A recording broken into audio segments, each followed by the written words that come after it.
My friend has a coin-operated little brother. There were so many weird kids at Ashbourne Intermediate School that the weird kids didn't even stand out from the rest. There was Tina Reese, who wore an eye patch every day and claimed that the hamster in Mr. Trevor's room had eaten her eyeball out. There was Andy Bale, who always went around smiling but never spoke a single word. And of course, there was Zach Wilson, who seemed like a nice and quiet kid, except the other day Kimberly Lee swore she saw a massive ducking bark scorpion crawling out of his pocket. We all gasped when she said that. Not because of the scorpion part, but because Kimberly said duck. Then we proceeded to gawk at her with a half-envious kind of awe. Anyway, there were a lot of weirdos at Ashbourne. But my best friend Hannah wasn't weird in the slightest bit. At least, I thought she wasn't. Until one day after school when she came up to me with nervous excitement glinting in her eyes. Sadie, she said, wanna hold on to your Macy's money and come over to my house? I've got something to show you.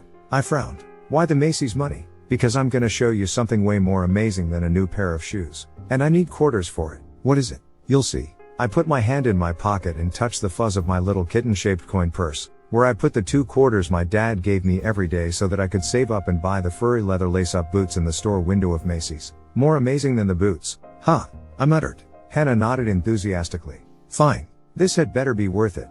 Hannah didn't have a dad. That much I knew. From the day 2 springs ago when she came to school crying. She told me her mom had kicked her dad out of the house, screaming and threatening and all that. I knew Hannah missed her dad, because she would sometimes show us pictures on her phone and tell us stories of what a cool dad he was. How he was a watchmaker and sometimes would make her these tiny little wind-up toys that would move and talk to her with little doll mouths. That sounds fake. Kimberly had snorted. It's real. Oh, yeah, let me see them. Then, my mom smashed all of them when she kicked out my dad. That had made everyone feel sort of awkward, especially because Hannah started tearing up.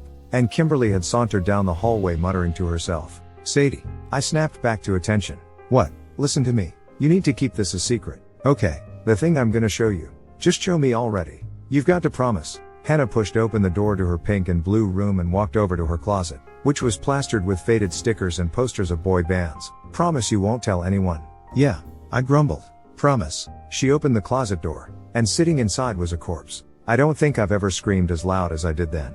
We were lucky Hannah's mom wasn't home, because she would have surely heard us. Or maybe Hannah had known this would happen, so she brought me to her house when her mom wasn't there. Quiet, she hissed. The whole neighborhood's gonna hear you. That thing, it's my brother. His name's Jax. He's dead. Hannah nodded solemnly. He was sick. Ever since he was born. He died 2 years ago. Then why? My dad brought him back. You see, Jax looks dead right now. But my dad's very good at fixing things. He found a way to fix Jax. And now I can talk to him whenever I'd like. I wanted to look at her to see if she was serious, but I couldn't tear my eyes away from the corpse. The pale and bony body sitting on the floor of Hannah's closet was that of a small boy, something like 12 years old, though it was hard to tell with his shriveled skin and sagging features. He was dressed in white linens as if he had been prepared for a burial that never happened. His eyes were closed and his head lolled limply.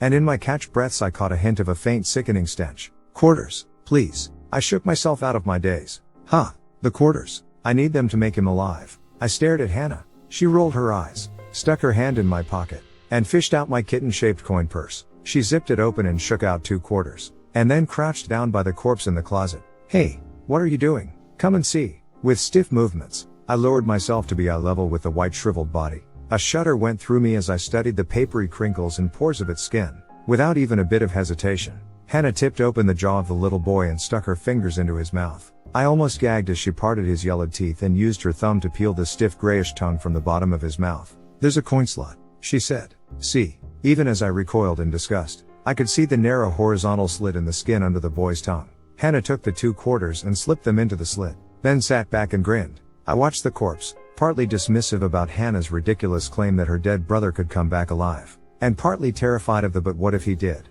At first, nothing seemed to happen, and I began to believe my best friend was just crazy. But then I saw it. The boy's skin was inflating. It seemed. The papery white wrinkles of his face slowly eased, and the bones in his hands receded as his fingers became fingers instead of sticks. A tinge of pink gradually returned to his cheeks and even his long messy hair seemed to regain some of its color, a similar golden brown to Hannah's ponytail curls. As I watched in disbelief, small, muffled clicking noises began to emanate from the boy's chest. The sounds were rhythmic like tiny mechanical heartbeats. Or maybe they were breathing sounds as the boy's chest began to rise and fall. Finally, the boy opened his eyes. They were a soft hazel, just like Hannah's. Hannah, he said in a small voice. You're still here. Hannah threw her arms around the boy. The boy blinked, smiled, and hugged her back. It's been too long. Hannah said, I'm sorry. Mom caught me stealing quarters from her purse and now she won't give me any money. The boy buried his nose in Hannah's shoulder. I thought maybe you had forgotten about me. It felt like an eternity in the gray. I'm so sorry. I'm here now. The boy hugged her tightly for a long moment. Then his eyes wandered to me. Who's that? Hannah quickly pulled away and gathered herself. Right. I should introduce you. Jax. This is my best friend Sadie. Sadie. Jax. I swallowed hard. Hi, Jax. I said haltingly. I trailed off, at a loss for words. Jax smiled sheepishly and turned to Hannah. I thought you were keeping me secret. Yeah, well, Sadie's my best friend. And best friends are for sharing secrets. You just needed my quarters. I muttered. That was part of it. Now, what do you guys want to do? I spent the afternoon playing Mario Kart with Hannah and her dead brother. Close to the end of our second hour, Jax put down his controller in the middle of a game and sat back on the fuzzy pink carpet. I'm going back, he said quietly. Hannah paused the game. When we looked at Jax, his cheeks were starting to turn pale. I don't want to go. I'll get more quarters, Hannah said. Promise. When? Hannah bit her lip. She looked at me pleadingly. I put my hand in my pocket and thumbed the fuzz of my coin purse. I took a short breath, thinking about the boots in the Macy's store window. Thursday, I finally said. I'll be back with more quarters on Thursday. Jax's face lit up for just a moment. Then his eyes slid closed. The muted clicking of his heartbeat slowed. And his body crumpled limply onto the floor. The blood drained from his face and his skin turned gray. And in just a few moments, he had become the skeletal corpse again. You're the greatest, Sadie, Hannah said, smiling wide. I promise I'll repay you. Someday. I went to Hannah's house with my coin purse every Tuesday and Thursday. Each time, Hannah requested 2 quarters and slid them into the slot under Jax's tongue. Jax came alive, a trace of relief in his eyes as if waking from a long nightmare. And we spent the afternoon playing video games and sharing the peanut butter and jelly sandwiches that Hannah's mom had left for her in the fridge before going to work. 2 hours later, Jax would slowly sink back into cold, unmoving death, and Hannah would pick him up gently, hug his bony white body, and put him back in her closet. One day, as the end of Jax's 2 hours approached, I pulled out my coin purse and shook out 4 more quarters. The boots can wait a bit longer, I said. Jax, you can have these. Jax's eyes widened. Hannah's did, too. She quickly clasped her hand over mine. Wait, Sadie. He can't have those. Why not? I'll stay in the room. Jax said quickly. No going downstairs. Promise. No. You have to go back to the gray now. And Sadie will be back on Thursday. Why can't he have the quarters? I asked again. Hannah hesitated, like she was trying to decide whether to tell the truth or not. Finally, she sighed. My mom will be home soon. She doesn't know Jax is here. What? She didn't like what Dad did to him. She said he was an abomination. A zombie. A robot wearing the skin of her little boy. Jax's face went slack. I could almost hear the lurch of his clicking heartbeats. That's why she kicked Dad out. Hannah snapped. She put Jax in a garbage bag and threw him in the dumpster. If she finds out I snuck him back into my room, she'll smash him to pieces, just like she smashed the wind-up toys. Hannah took the quarters from my hand and stuffed them back into my purse. That's not true. Jax whimpered, his eyes full of pain. Mom wouldn't. Mom's not the way she used to be, Hannah said grimly. I told you. That's why you shouldn't see her. And she shouldn't see you. Jax opened his mouth to say something back, but at that moment the clicking of his heartbeats began to fade. His eyes slid shut and he slipped to the floor. I'm gonna call my dad, Hannah muttered, pulling out her phone. You should leave now. I need someone who will understand. Tuesday was awkward. Jax had the same relief in his eyes as he woke up, but he also looked sad. Mario Kart wasn't as fun. My coin purse felt heavy in my pocket. I tried to remind myself of the furry boots at Macy's, but all I could think about was how much time all of those quarters could buy for Jax. He's happy with 2, Hannah said as she put his body back in the closet. Even that is a blessing for him. Sadie, we can't risk throwing his life away. He could stay in your room like he promised, I said. Your mom won't see him. Hannah shook her head. He misses Mom. Sooner or later he'll try to go to her, because he won't believe I'm telling the truth about her. She said it with a tone that didn't invite me to argue. I went home for the evening, and in the weeks that followed, neither I nor Jax acknowledged the extra quarters in my purse. Things almost became normal. Then we realized that Jax hadn't forgotten. It was a Thursday. Hannah and I were downstairs in the kitchen fetching the peanut butter and jelly sandwiches from the fridge, when I noticed something was missing. Sadie, what's wrong? I patted my pocket. My coin purse was gone. We ran upstairs and threw open the door to Hannah's room. Jax stood trembling in the middle of the room. He was bleeding from his mouth. The slot under his tongue split and torn from stuffing inch-thick stacks of quarters through at once. He looked up at Hannah with a strange mix of anger and sorrow in his eyes. It's done, he said. You can't stop me now. He tossed the bloodstained purse onto the carpet. Hannah scrambled to pick it up and look inside. It was empty. "Jax," she cried. "What have you done? You've been keeping me prisoner in this room for years," he said, his voice cracking around the edges. "I'm going to see Mom. Whether you like it or not. I'm going to walk out on the streets. I'm going to go find Dad and bring him back home." "No. You're not. You can't tell me what to do now." Hannah dashed across the room to her desk. She yanked open a drawer, dug deep beneath piles of old magazines and tangled cables, and closed her hand around something small and shining. "Yes, I can," she growled. "All you had to do was stay quiet and be happy. Why won't you believe me? The world will take you apart to pieces." She strode over to Jax. He shrank away, but she grabbed him by the collar and swiveled him around.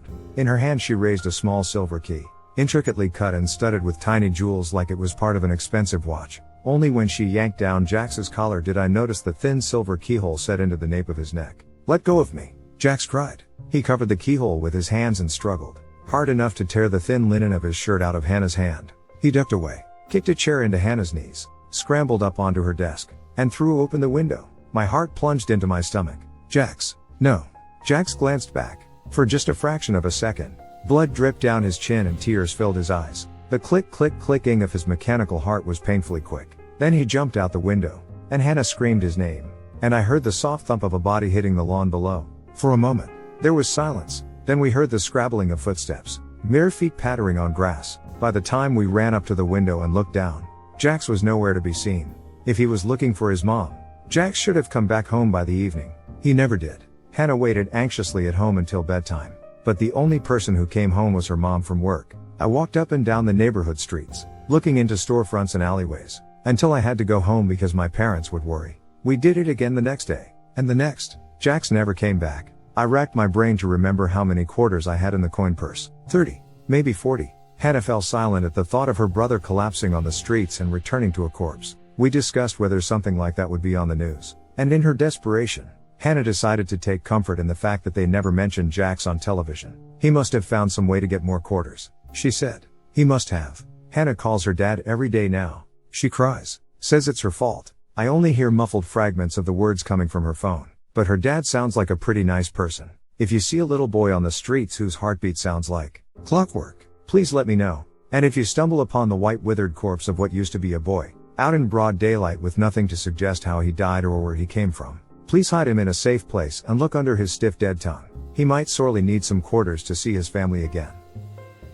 The real question is where TF those quarters go. He clearly can't reuse them and they aren't being retrieved. So who or what did Mechanic Dad make a deal with? Suspicion they are going to pay the ferryman off to keep bringing the soul back and forth. Uber sticks. I like that idea. I am gonna go with that. Poor OP. Jax abusing all those quarters just to see his mom and not listening to Hannah. But if I were Jax, I'd feel like a prisoner too. Coming back only twice a week in merely 4 hours, then going back to gray. That's torture. Well, kinda. What if you tie a quarter to a string and then pull it back out again? I think it wouldn't work. Someone is very likely getting them and bringing him back every time. Thus they just wouldn't bring him back maybe ever again.